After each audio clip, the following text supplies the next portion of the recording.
like I was saying, I think we're truly going to be able to start to put the pieces in place as far as our history is concerned. One of the things is I'm not sure if you guys have heard of the movie Kingdom of Heaven. I believe it's one of those movies that came out. It was all about the Muslims took Jerusalem over, and then the Christians, the Pope sends his army, the Crusades, they come and they go and reconquer or retake Jerusalem. And then there was this whole back and forth until Saladin comes and takes it back. And that's where the movie, The Kingdom of Heaven, ends. Well, the thing that you have to keep in mind is that, of course, these movies are all taught from a certain perspective. And of course, when we watch the movie, everything's whitewashed. No, hardly any brown people in the movie and all this other stuff. We get it. We've seen this in Hollywood, rinse and repeat. This is how they roll. This is how they try to erase us from history.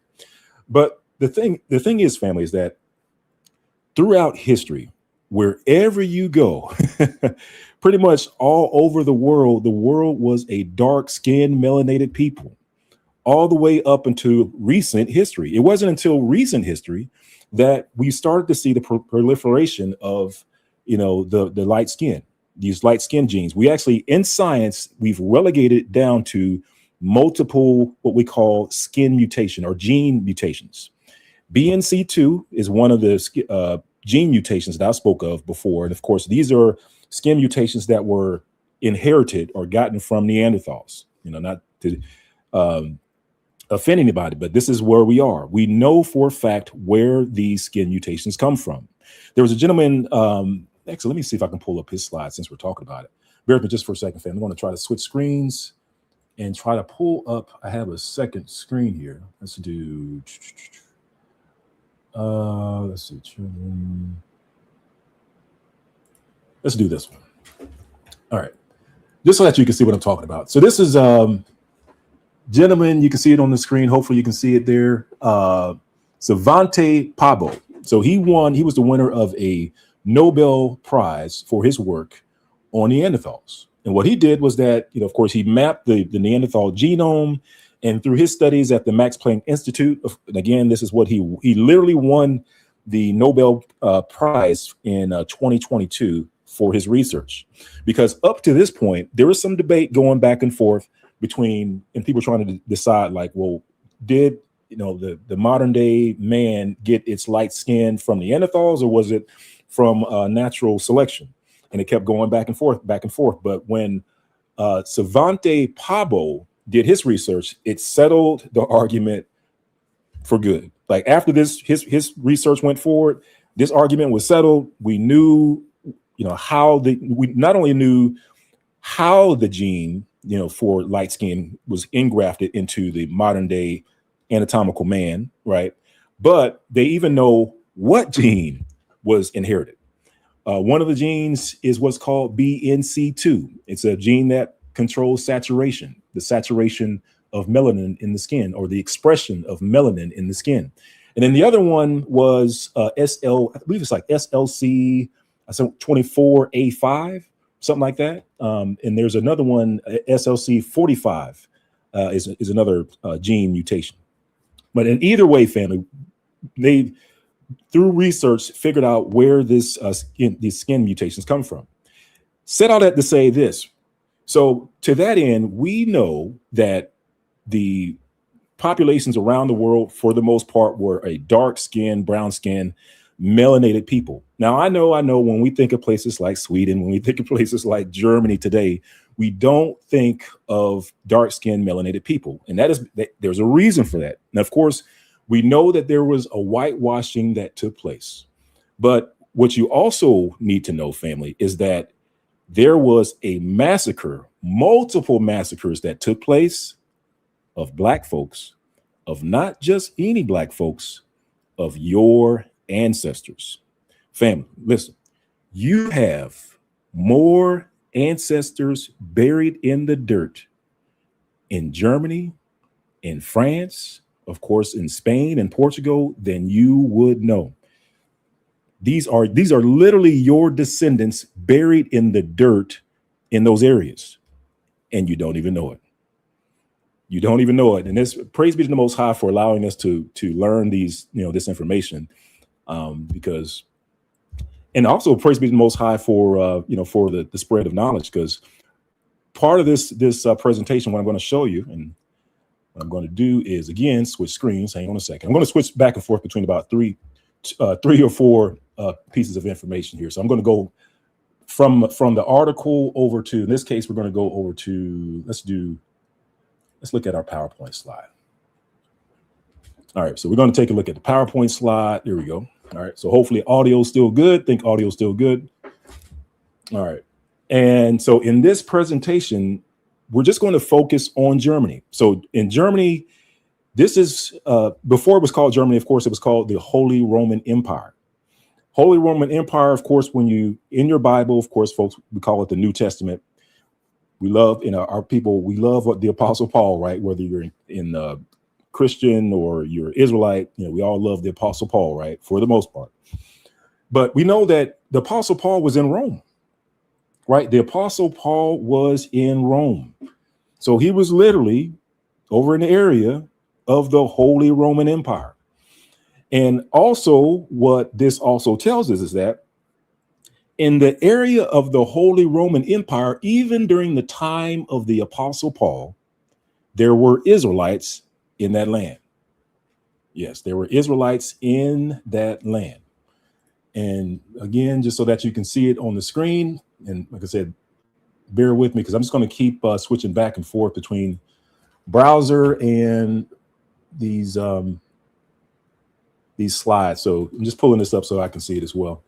But just to show you, like in the book of Acts, verse 28, and you can see it here where it says, and this is talking about the Apostle Paul, and it says, Acts 28, verse 16, it says, and when we came to Rome, the centurion delivered the prisoners to the captain of the guard, but Paul was suffered to dwell by himself with a soldier that kept him.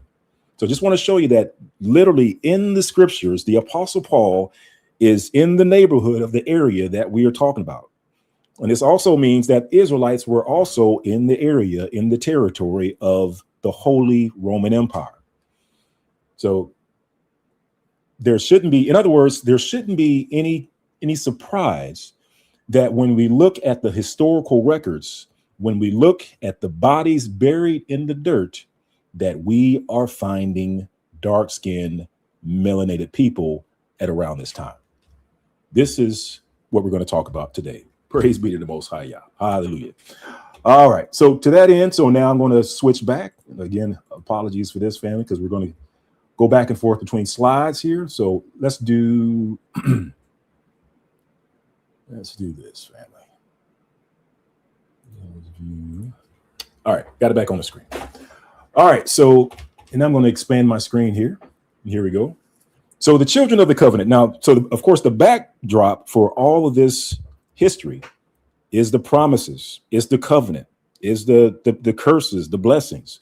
This is what, we've talked about a little bit in multiple videos, because it all plays a part, family. It's like the whole reason for this entire journey that spans multiple years, that spans multiple countries, multiple continents, multiple tragedies and massacres.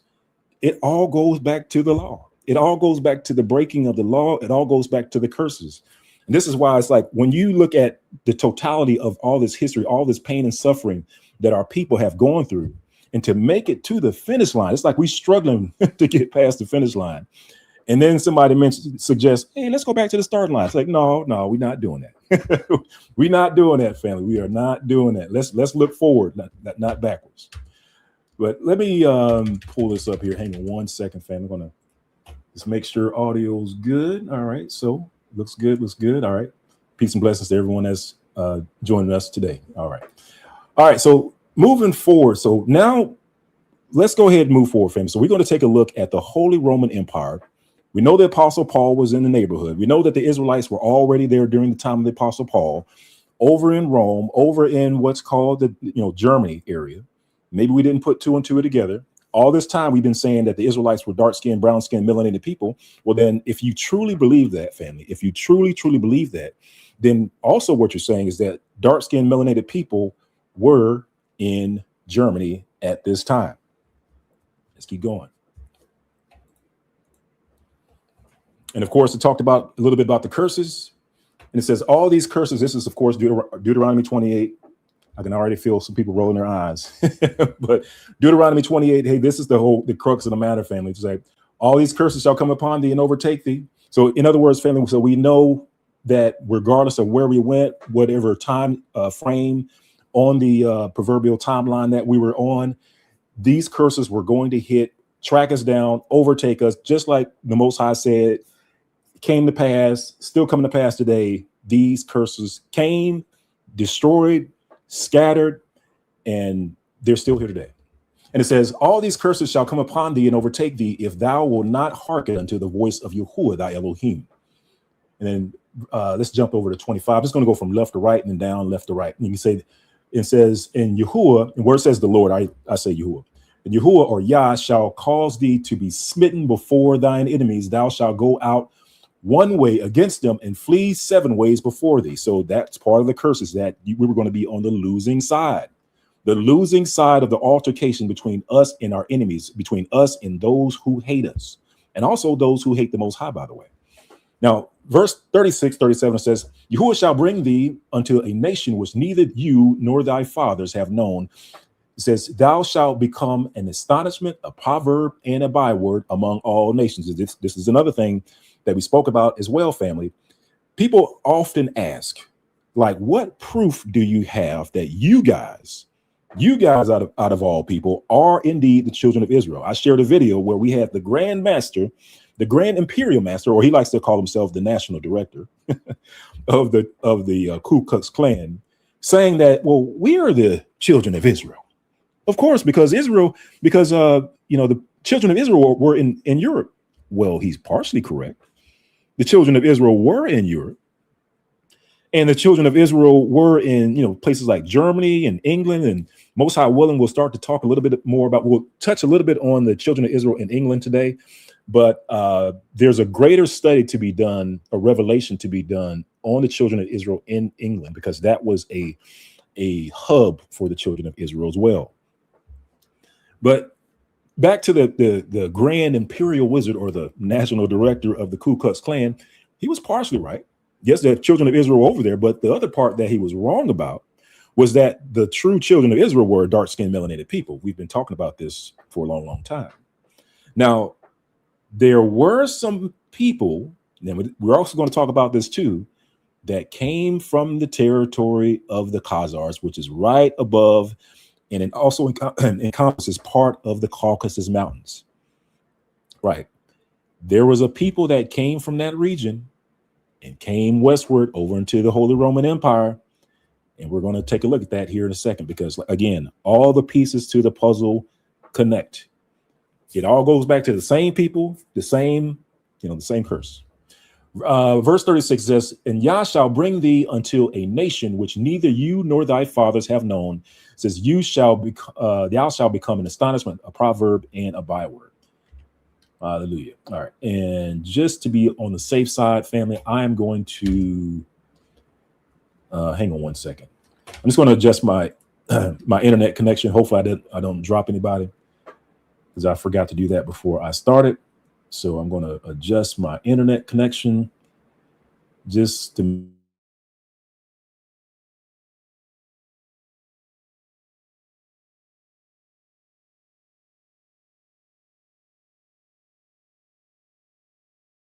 now I can pull my slides back up.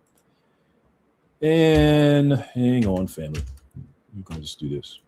So again, we are going to look into the Israelites over in what's called Germany.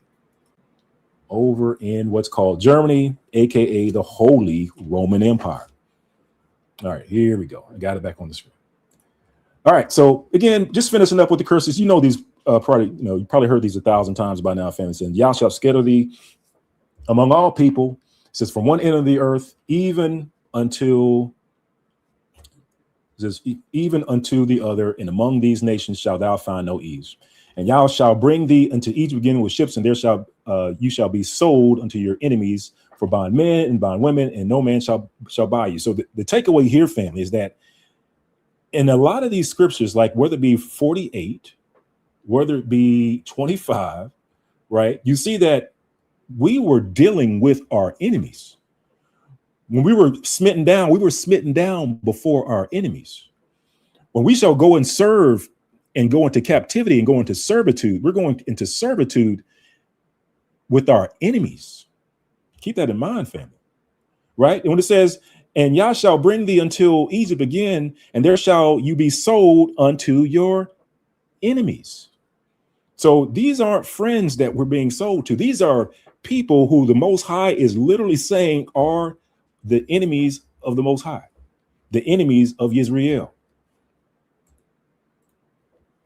And now we move over to the complexion of the Israelites. We're just going to touch on this just a little bit. So also, I guess I can do a shameless plug here. I'm going to stop sharing the screen before let's read this and I'll pull up some additional information. But this is just speaking about the complexion of the Israelites. Again, there's multiple sources that are out there. Black History in the Bible. Shout out to Brother Dante Fortson website, awesome website that's out there. You can go to Black History in the Bible, look up the Omnidex or the Omni Index, I believe that's what it's called. And there you can find multiple references about the Israelites being black. Well over, hundreds of references that are over there. Again, they've been processed, organized for you, easy to search engines and stuff like that. So at this point, there should be no reason why anybody should be up here talking about the Israelites were light-skinned, pale-skinned people. Like this, we're kind of that ship has sailed. That train has left the station. We have so many references that prove that point. These are references, of course, that have been out there for hundreds of years. Of course, these are references that were written in books when we had chains on our necks and yokes of iron on our necks, and that they made it impossible or against the law for us to read under pain of death. Why? Because the history was right there in the books. But of course, after slavery, the books changed. Now we have this whitewashed version of history. In any case, family, and this is what I'm showing you here. I'm showing you these older references which point to the Israelites being black, being dark-skinned, melanated people. Even in what they call the Mishnah, it talks about the Israelites being brown-skinned people or colored people like boxwood. Ptolemaic, let me move my mouse over so you can see it, Ptolemaic papyri in Egypt. Multiple Egyptian legal documents from this period describe Israelite complexion as honey color, warm brown tone. Medieval, and you can see it here, Israelite complexions did not become noticeable until they became part of the lighter demographic landscape of Europe, north of the Mediterranean basin. We'll talk about that as well. All right, so now let's go back over to here because I also want to show you. Let me do. All right, I'm going to switch back over to my web browser. So I want to stop sharing this. Yeah, it needs to be a quicker way to switch between these screens, fam. I apologize. Yeah, it takes about 20 seconds to switch between closing browsers and open it back up. Let's do this. Let's do this one. All right. And actually, that's not what I want. Let me exit out of that and do this. All right. So what I want to show you, family, is I want to show you the let's do PowerPoint. PowerPoint. All right, I'm going to pull up another document. Let's see, Black History case files.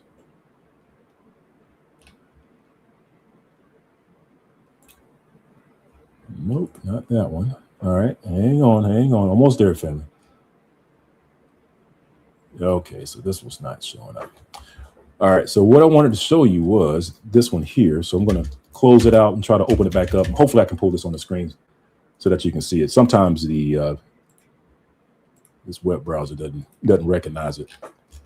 All right, but what I want to show you, I just want to show you another document that has the information that we're talking about. And this one is, so I'm going to do formatting. We'll try this one again. Let's see if the browser picks it up. If not, that's fine. We'll just keep on moving. Yeah, so it's not picking it up. All right, so we'll come back to it. That's fine. All right, so for now, let's take a look at this. Let's do not now. All right. Perfect. So there are other pieces of documentation, of course. If you're a Patreon supporter, and shout out to the Patreon supporters, thank you, family, for your support on Patreon. And just like, again, just for as a reminder, for the cost of, or less than the cost of a cup of coffee at Starbucks, $5 a month is just only what we're asking for. That does help to support the platform, keeps us online in the face of what the enemies like to do. You know, they have that unnatural love for mammon, for money, and they go after people and using that carrot and the stick.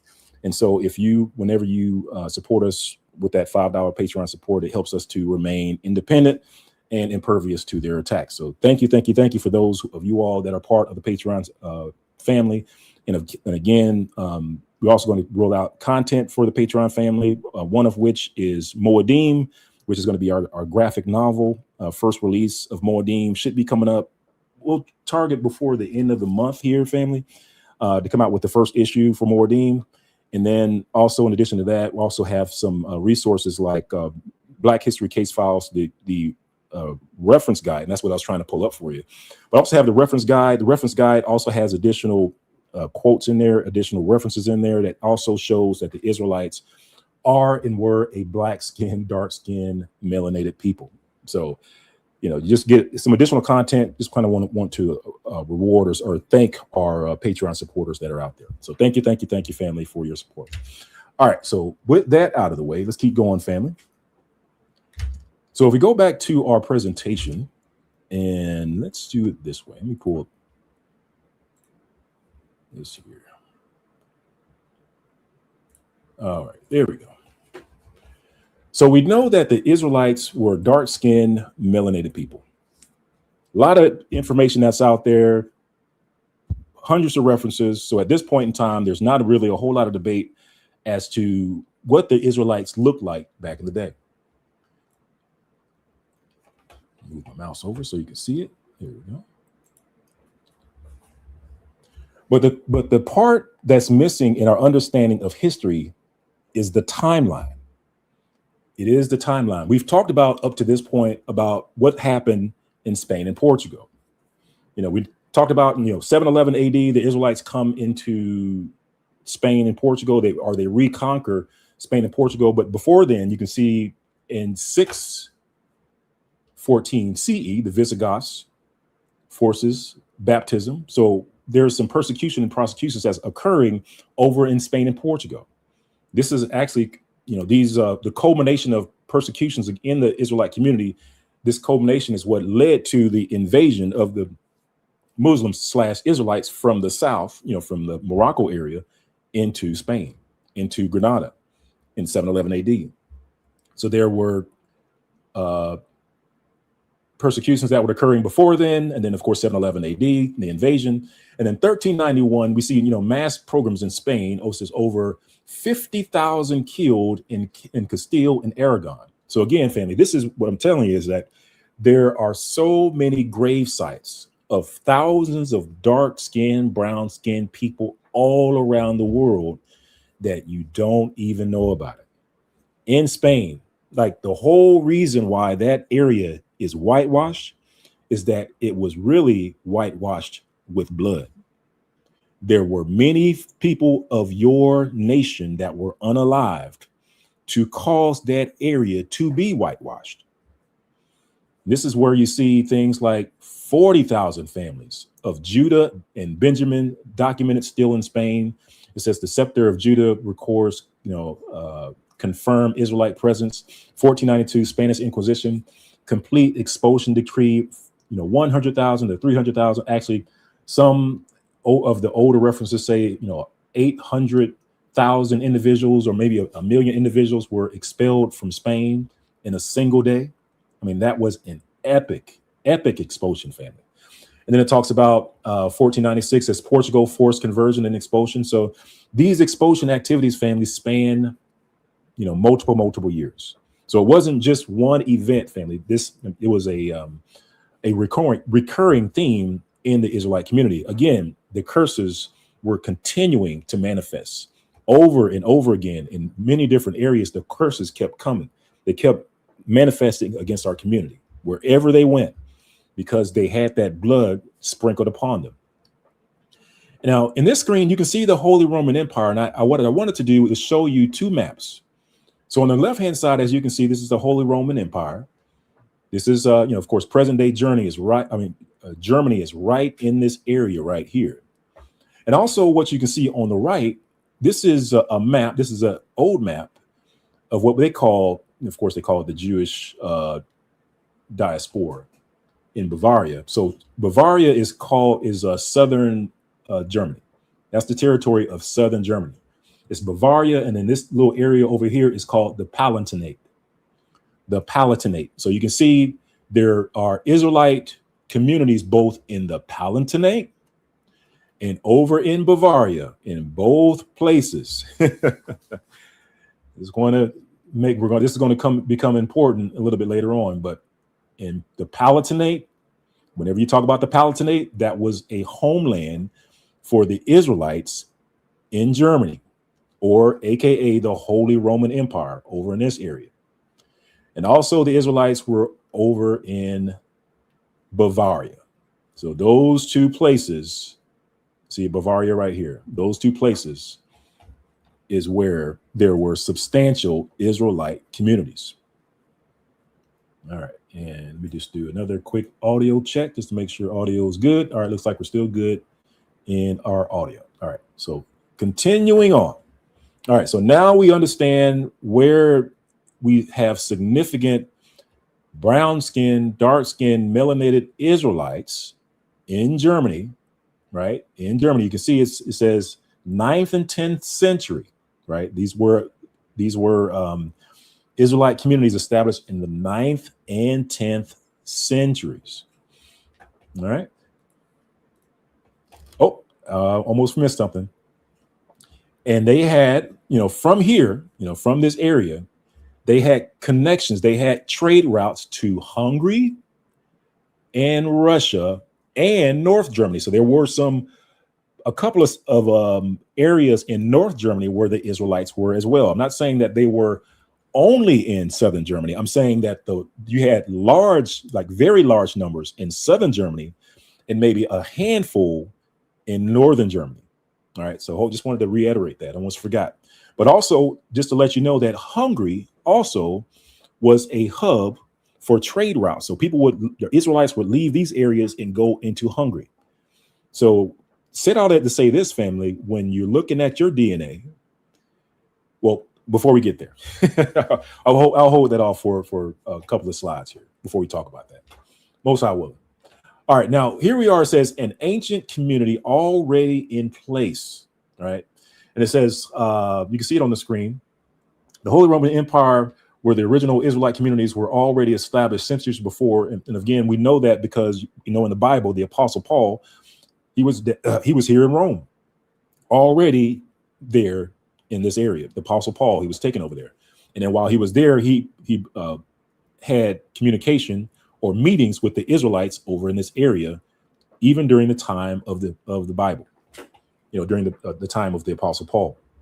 Then it says the oldest documented Israelite community north of the Alps in Germany, recorded in 321 CE in a census by Emperor Constantine. This is a 600-year presence before any Khazar migration. So before the Khazars migrated, there was a people that were already there. Just want to drive that point home, family, that there were, at the end of the day, family, what we're going to talk about two people.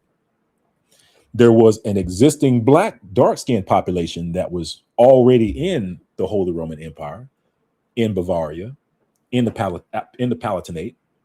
But then in the 9th century, there was a people that came out of the territory of the Khazars, out of the territory of the Caucasus Mountains in the same timeline. And then the pieces of the puzzle will fall into place. It says 300 to 800 CE archaeological research documents undisturbed continuity of Israelite life in the Rhineland from the Roman era onward. It says communities existed at the Regensburg, Cologne, Trier. I know I'm messing up these names, but hey, this is a best guess, right? Along with the Danube trade routes. These were ancient, established, dark complexion communities described in their own Mishnahs intermediate in skin tone, darker than Germanic peoples. So they were a different looking people. They didn't look like everybody else. And it says around 800 CE, says Charlemagne invited Israelites from southern Italy across the Mediterranean to settle in the Rhineland and Bavaria. So this is key. So during the time of the invasion, 711 AD, we have the invasion of the Israelites and the Muslims or the Arabs into Spain, right? 711 AD. While all that is going on, then you had Charlemagne over in this area also inviting the Israelites. He's like, hey, come on into the Bavaria. Hey, come on into what's called present day Germany. You guys are welcome. Come on in. 800, right? 800 AD or CE. But then something happens once he does that. Something happens. Now it says the genetic fingerprint. And this is what we were talking about before. What I was talking about before, where it says we know who brought in the light skin gene. Like we know the light skin gene was over in the Caucasus Mountains, and and what researchers know, they also know the people, the haplogroup, the DNA group that then brought that light skin gene out of the Caucasus Mountains and over into Germany, over into Spain and Portugal. This was scientifically what they've identified. Now, during the time, they relegated it to the SLC24A5 gene. It says the Caucasus light skin gene, ancient DNA. Oh, can't see my mouse. Ancient DNA, genetic history of the Ice Age, Europe, 2016, confirms SLC24A5 light skin mutation was present among Caucasus hunter-gatherers from Georgia. This is I want to say where the Ashkenazi are. And then it says the exact territory of the Khazar Khaganate. It says this gene shows peak frequency in the Central Europe and the Danube Basin, the corridor used by westward Caucasus steppe migrations. In other words, when they look at the DNA, they also see that when this gene migrated from the Caucasus Mountains over into the west, it also matched up the migration of the Khazars. So the Khazars family, the Khazars at this point in time, they were the ones that brought in this light skin gene. 850 CE. Pressures began fragmenting the Khazar westward border, pushing populations westward. Let me translate this for you, family. So you guys probably heard about Genghis Khan or the Mongols, right? So that empire started pressing or moving the Khazarian Empire out of its area. So if you're wondering, like, what caused the Khazarian Empire to move, to flee, it was like the Genghis Khan and the Mongols. So they come in, they're pushing the Khazarian Empire out around the 8th century, 9th century, 10th century. And as these Khazarians then move into Germany, where you have these existing dark-skinned, black-skinned, melanated people, this is when things go from bad to worse. It goes from bad to worse. And this is just reiterating the fact that science has caught up with what we understand now, and that is ancient Europe was a dark-skinned melanated people. They even had this person called Cheddar Man DNA analysis, where they took a look at some of the older Europeans, and they acknowledged that he was a dark-skinned person. They could also tell by the shape of his skull. Now, usually when an artist depicts, these people, they have a little bit of leeway as far as, how to interpret the hair texture. But we'll leave the hair texture what it is. We'll just say that we'll leave it what they interpret it as. But really, it's up to the artist to figure out what the hair texture was. So this isn't like a scientific thing. But in any case, they know that these people were a dark-skinned, melanated people. And also, in addition to that, it wasn't just genes that they were able to extract, but also skulls during that time. And from time to time, family's going to pause and just take a look at the audio just to make sure audio's not interrupted. So audio looks like it's still good. All right. All right. So again, we're still talking about this area over in Germany. And so we know that when we take a look at the DNA, we know that, we got Cheddar Man. Of course, Cheddar Man is not in Germany. It's a little bit west of Germany, over in the territory area of England.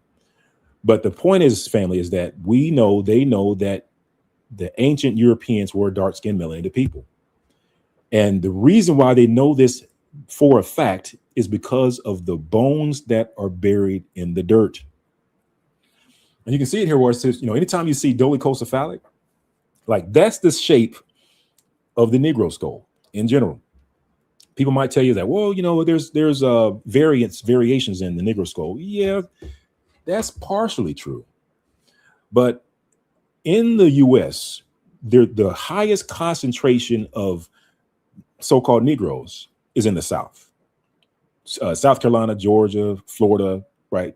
Texas, Mississippi, Tennessee, like that's where the bulk, the highest concentration of Black folks in the U.S. And in those areas, the shape of the dolichocephalic skull is the purest. And in those areas, the shape of the dolichocephalic skull matches most closely those that are in the Lakesh relief. I know we're throwing in different terms in different places, but the Lakesh relief is a place where the house of Judah, the tribe of Judah, fought the Assyrians. And then the byproduct of them losing that battle against the Assyrians was there was a mass gravesite in Lakesh, and it was over 1,000 skulls.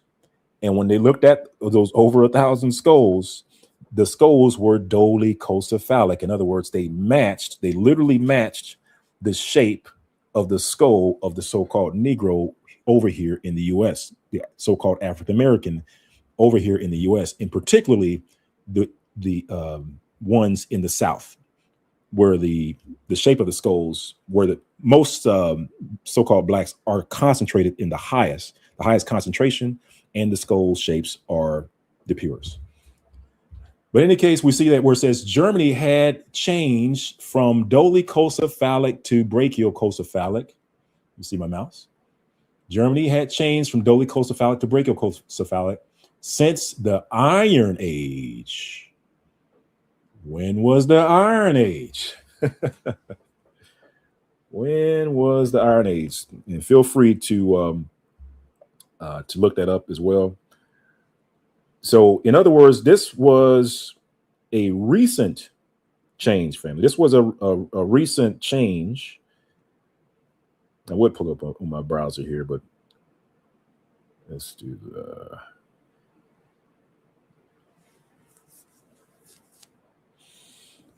So, Iron Age, 500 BC is what they're saying. Is the earliest part or the latest part of the Iron Age. But in any case, family, during the time of the Israelites, when they were being persecuted, this is when they start to see a change.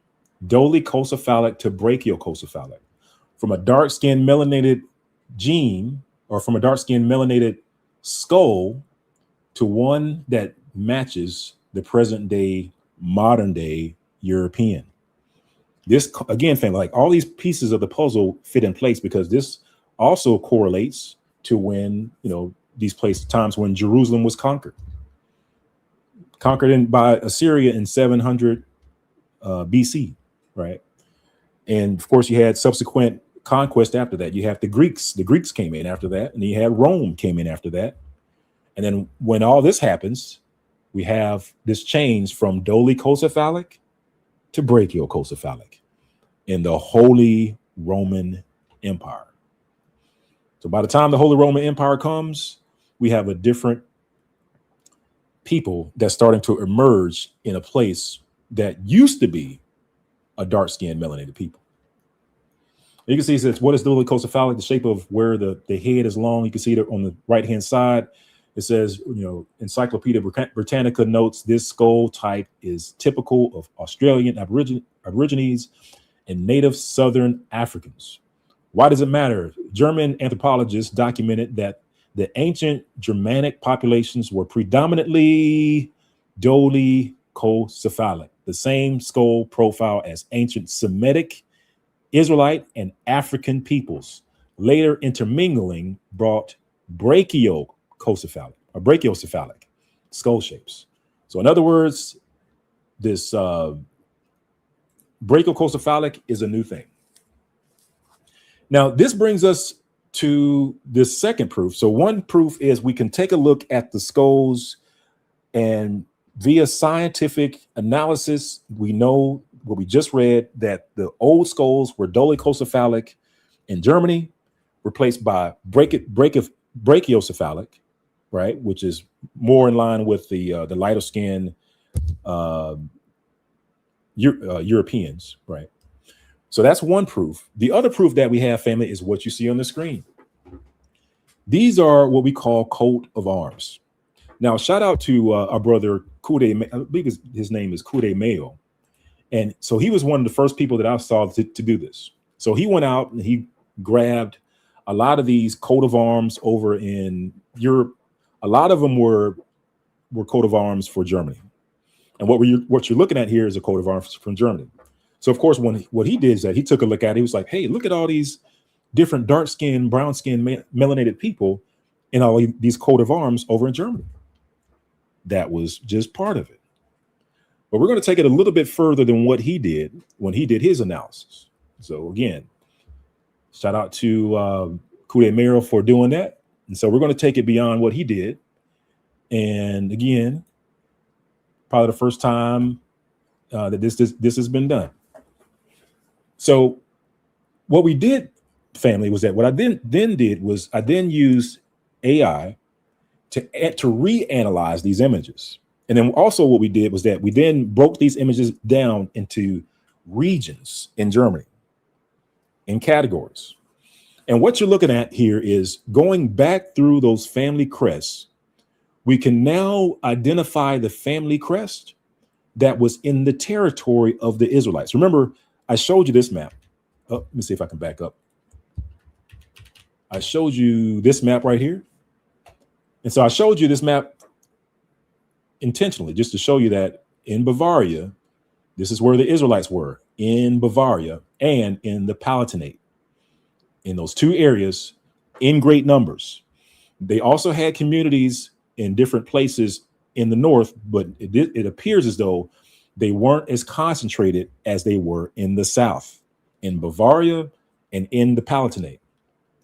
So skulls tell us one thing, and then by the time we get over here and we pull up the family crest, what we noticed was that the family crest of the folks that's in Bavaria had a lot of black folks on their family crest. And you can see it here. Of course, you can try to pronounce those names if you want. I'm just going to point to it and show it to you. This is a Bavarian family crest, black person with a crown on his head. Bavaria, turban figure. He's got something on his head. And for some of these, it's kind of self-explanatory, but some of these, we have no idea what these are on the top of their head.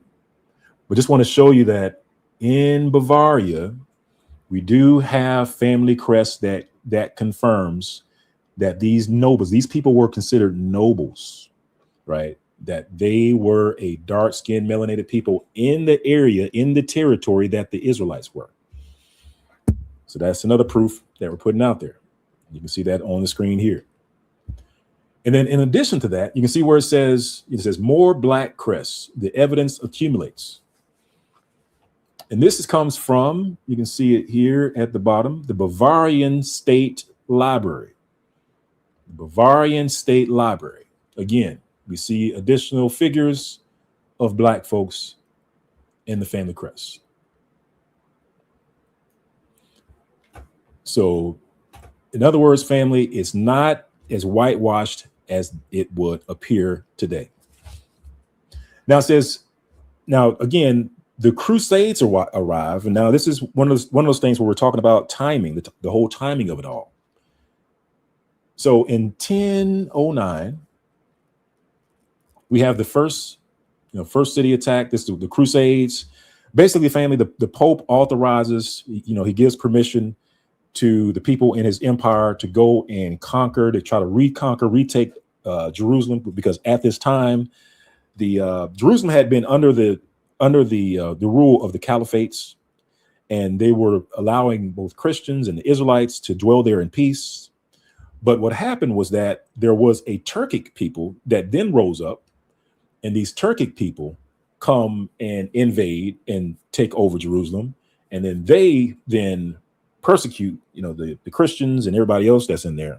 And this is what caused the Pope to then send, his army to retake Jerusalem, aka the Crusades. And then when the Crusades occur, and the Pope tells them that if you do this for me, your sins will be forgiven.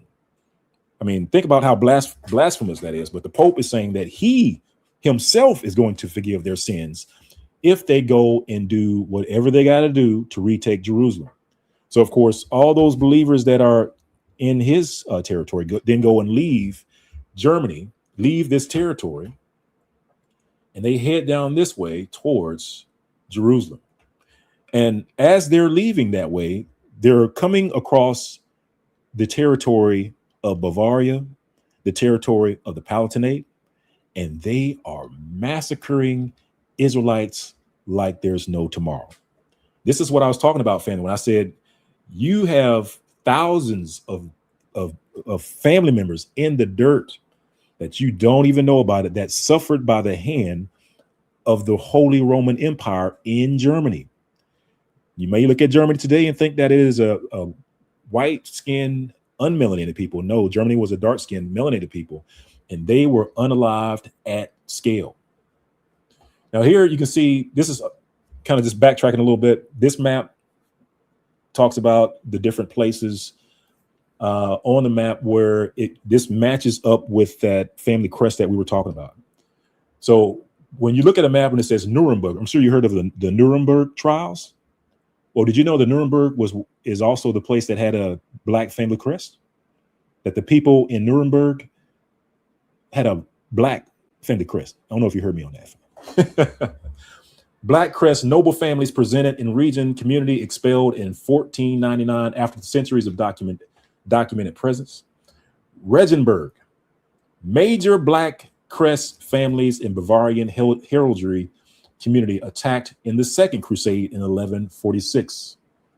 Expelled in 1519. All this is happening during the same time while over in Spain. Spain is kicking out the Israelites in 1492, 1496. Multiple waves of expulsions are occurring over in Spain and Portugal. So this is just showing you, family, that Spain and Portugal wasn't the only ones that were expelling their Israelites at around the same time. Worms, or the Rhine, home of some of Germany's oldest covenant communities. And it says black crest families in the Rhineland, over 1,000 unalive, May 27th, 1096. The Freising Archbishop, Black Moor's Head in its coat of arms since 1284. That's also in Bavaria. So you can see it here, family. If you can just go through this when you have time. So I'm going to move my screen over. Major Israelite populations, Augsburg, entirely destroyed in the Black Death. Note that whenever these particular Israelites get persecuted, can't help but put that name black in front of it. When they got sick, they called it a Black Plague. When they instrumented the Inquisition against them, the book that governed the Inquisition was called the Black Book. Yeah, it's a lot of references to blackness. Now, the interesting thing about this one here is like Bamberg, and this is similar to the name Bambara that we find in Africa. But they were attacked, and they have a black crest, a black family crest documented in the region, in Bamberg. So again, family, there were black folks all throughout Europe based on the family crest and based on the cranial analysis during the time. And again, this is another reference to our timeline where it says the first documented covenant of the people, Bamberg, attacked first in 1096. Then, of course, you see the Second Crusade. It says Upper Bavaria in 1276. Communities expelled 180 unalived in Munich. 1285 in Munich, blood libel accusations, covenant people burned at the stake. And of course, these different massacres that occurred, Black Death. And then, of course, 1442, Upper Bavaria expelled. So if you're wondering how in the world did this area go from one ethnicity to another ethnicity, they were expelled. They were forced out, family. They were unalived at scale. Not sure if you can read this. I'm not even sure if I can read this on the screen because it's kind of, let's go back, kind of small. Let me see if I can increase the, I think there's a way for me to zoom in. Hey, there we go. I can see it now. And we'll read from, let's see here. We'll read in the context.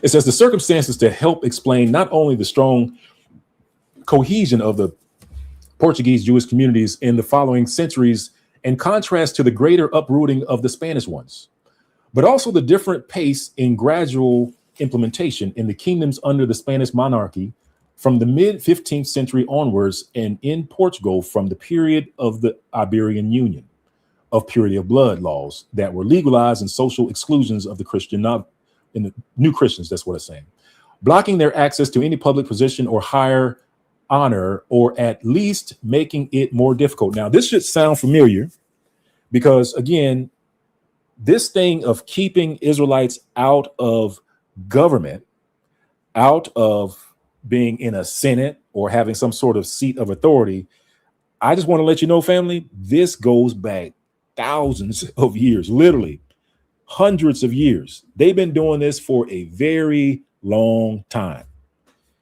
Get the Israelites out of government, get the Israelites out of a seat of authority, followed by persecution.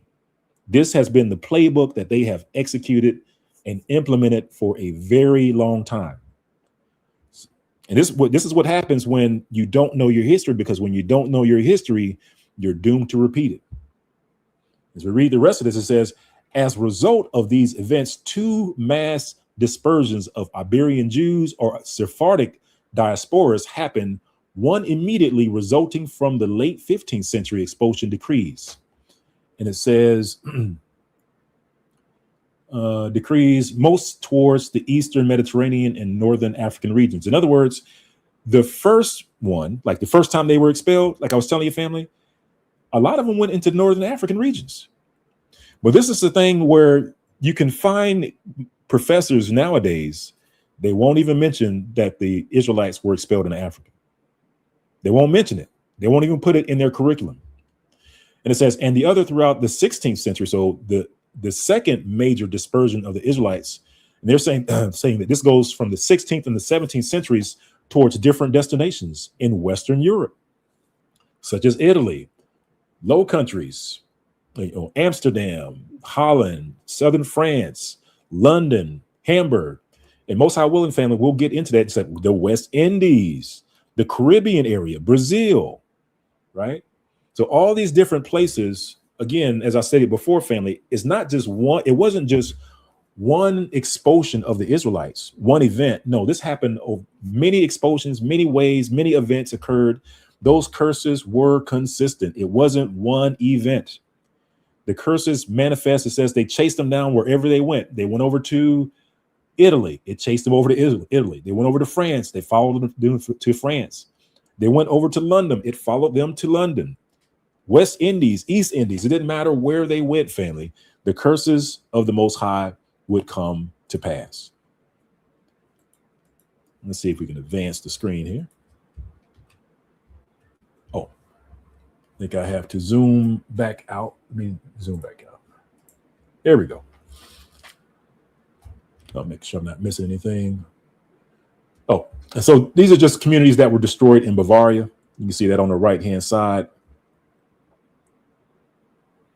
So it's the covenant people compelled from Germanic lands, or I'm sorry, the covenant people expelled from Germanic lands fled west to Amsterdam, Hamburg, and the Low Countries, south to Italy, and to the Caribbean and Americas, just as we stated before.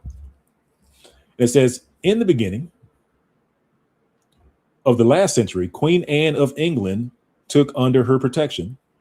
Now, this is also talking about the lower Palatinate. Remember, I told you the Israelites were also in the Palatinate, the lower Palatinate. Now, in the Palatinate, these folks from the Palatinate then go over to England in great numbers. This also goes back to one of the points I tried to make, family, and that is the Israelites, when they came out of that region, they came in many different ways. They took multiple different routes. They all didn't arrive in Jamestown, Virginia, or Georgia, Savannah, Georgia, the same way. They came different paths. Some came from Barbados. Some came from the, from Brazil to Barbados and then into South Carolina, while others came from England down into Savannah.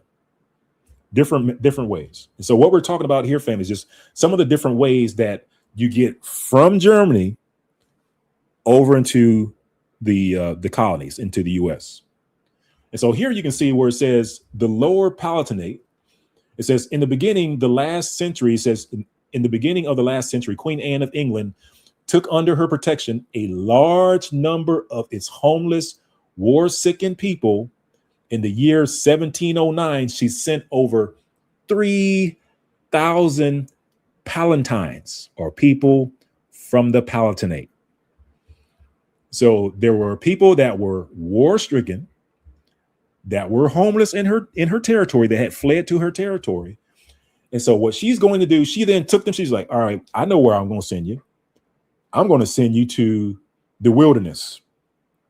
You heard the Bible talk about Israel's going to go into the wilderness. She was like, I'm going to send you into the wilderness. And the wilderness in her eyes was the Americas, was the colonies.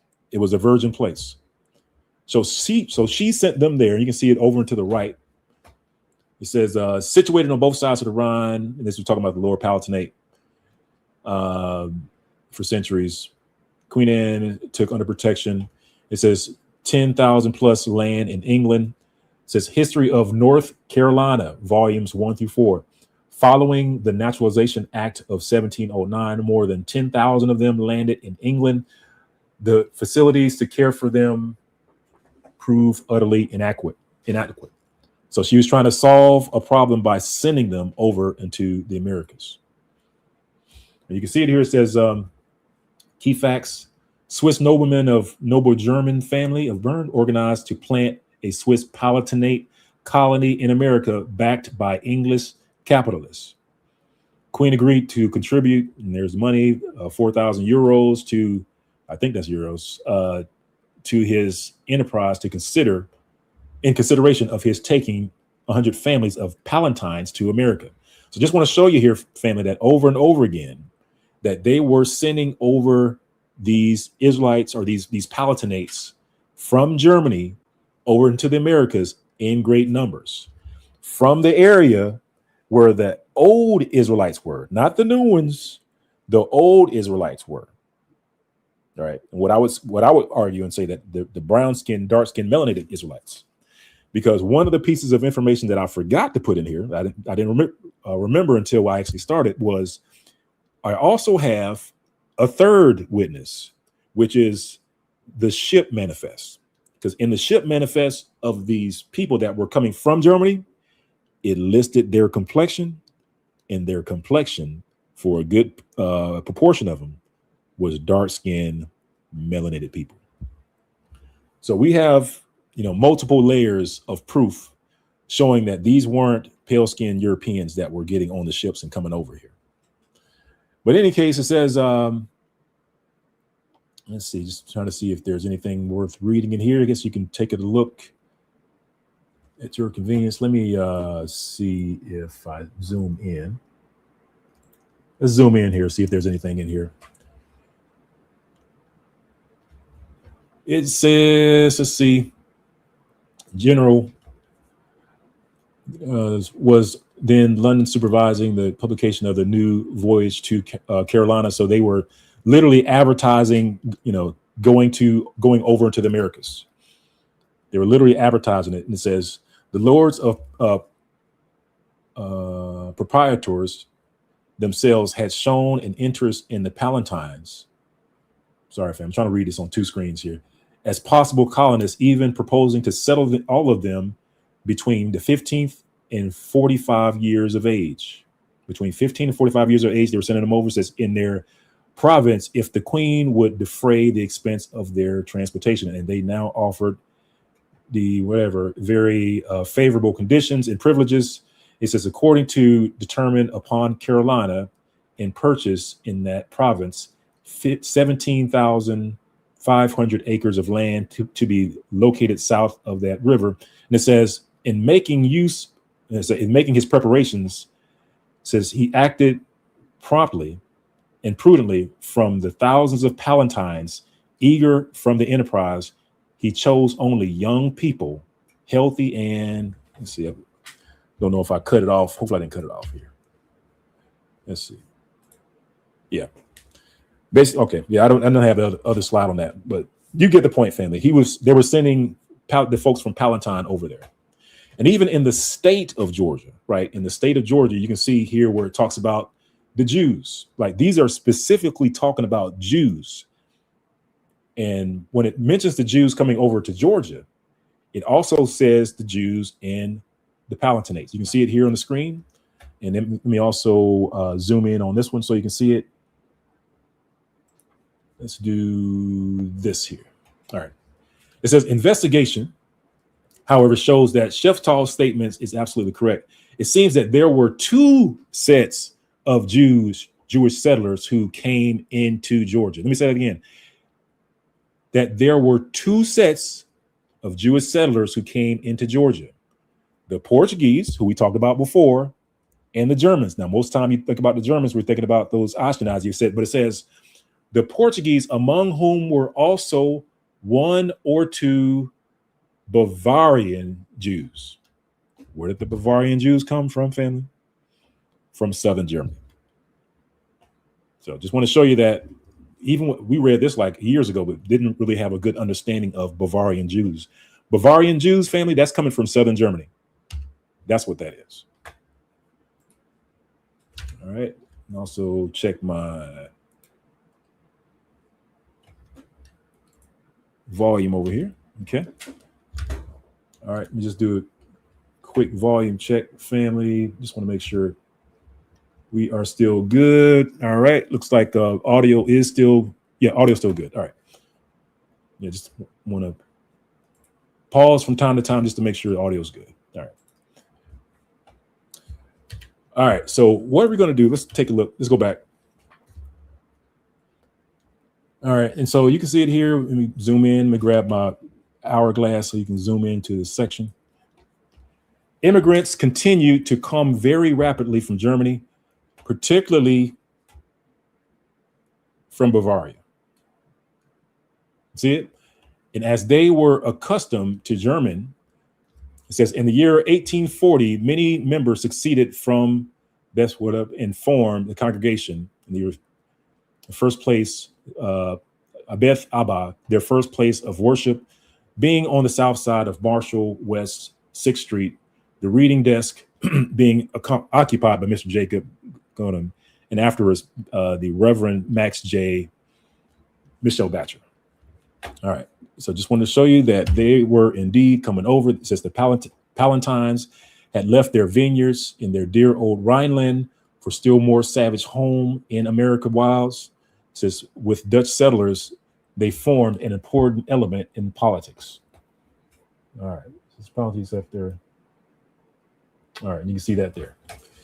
All right. Well, this is another proof that ties us into the region. So what you're looking at here, this is actually my DNA map of in this tool called mytrueancestry.com. So what mytrueancestry.com does is that it allows you to test your DNA against DNA that they were be able to extract from archaeological sites. And what you're looking at here, you're looking at Germany. So in Germany, there were many archaeological sites. But the key takeaway here, family, is that my DNA matches multiple sites over in Bavaria. Many of your DNA family matches DNA in Bavaria, in the place where the Jews were in southern Germany. And also, see this little dot up here? Right over here. Also in the Palatinate. Just letting you know, family, like all this stuff matches up. This is why when you take your DNA test, if you don't know your history and you get your results back, this is not going to make any sense until you read the history. Like once you read the history, it explains why you have this right here. And also you see a bunch of DNA matches right here. This is in Holland, right? And this is where the Israelites had major trading hubs. So you had multiple Israelite communities right over here. So again, your DNA matches places, is going to match places where the Israelites were in great numbers, So just want to show you that DNA overlaps, and also show you this thing. This is also my DNA results where it talks about the genetic distance comparison. And basically the lower the number, the closer you are to certain groups. And of course, in my list, the Limba is the number one group. And the Limba is usually the number one group for, I'd say, most African Americans. It's just that the reason why you don't know it, family, is that usually the DNA tests that you take don't have the Limba as a comparison group. So therefore, it doesn't show in your results. But if you upload your DNA to mytrueancestry.com, it will allow you or compare your DNA to the Limba. And that way you can see whether or not the Limba is your closest group. I believe that for most of you all, family, the Limba will be your closest group. And of course, we all know who the Limba is. If they were the ones that were proven to or said to have had a close genetic tie to not only what folks would call the Middle East, but the Israelites. And you can see it here. It says DNA says your closest modern population is the Limba, the strongest match across all platforms. All right, let's skip that one, family. Let's kind of wrap this up. It says, so where did they go? Where did the Israelites go? So we have the ancient Israelites. Of course, we know that the ancient Israelites were in that area, that territory. Of course, we had the Apostle Paul that himself was even in Rome, meeting with Israelites over in Rome.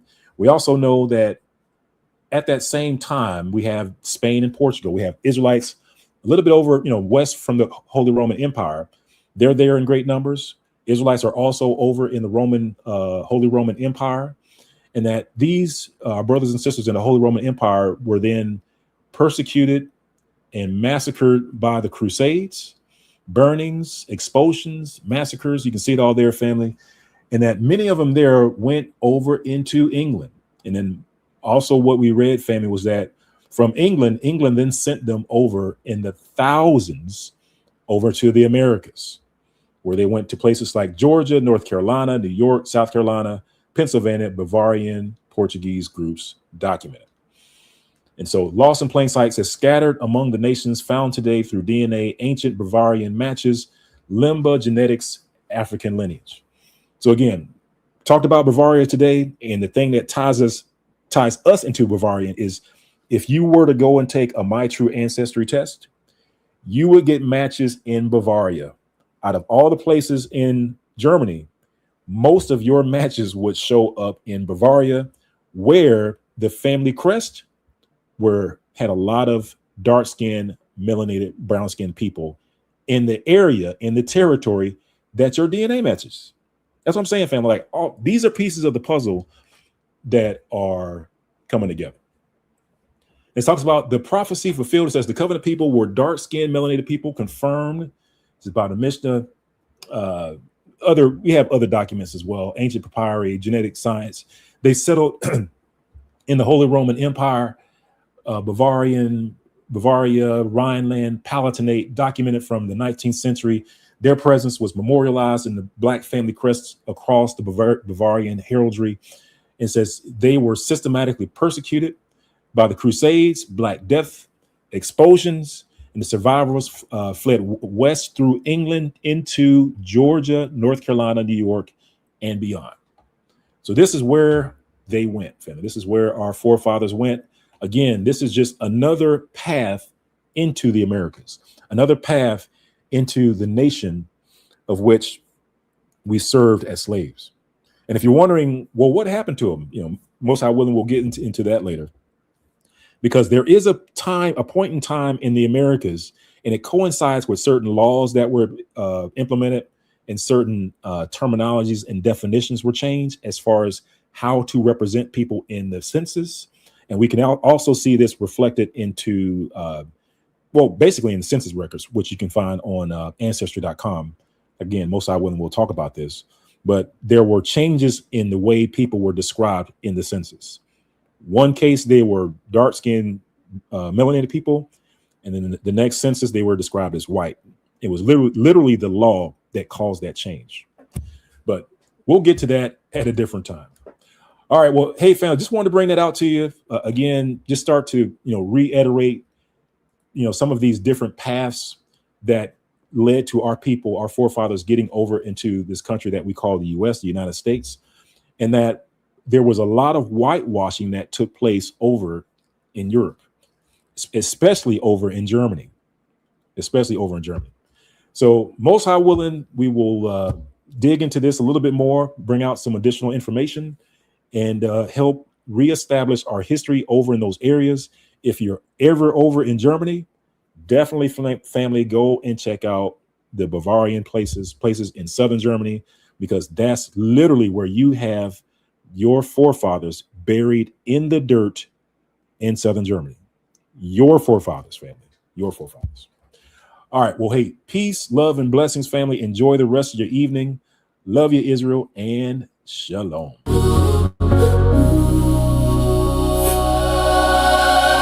When you see these signs, you better look up.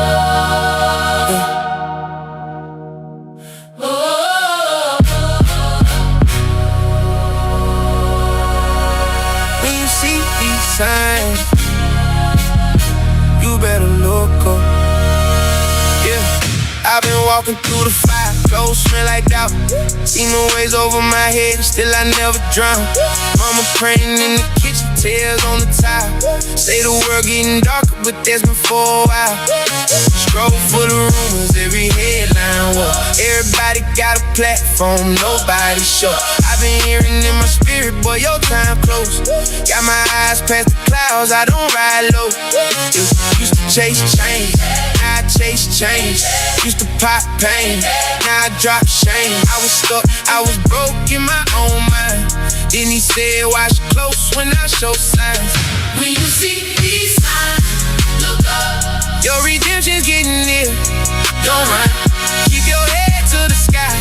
Don't fall. Yeah, we made for the storm. Stand bold. When you see these signs, look up. Every tear, every scar, that's love. He gon' pull you out the dirt, no fear.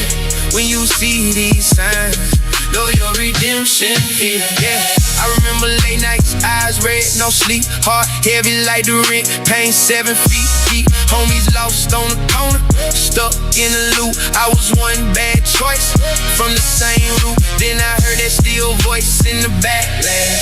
Son, I paid that price, that's past tense. Every time I slip, Grace said stand up.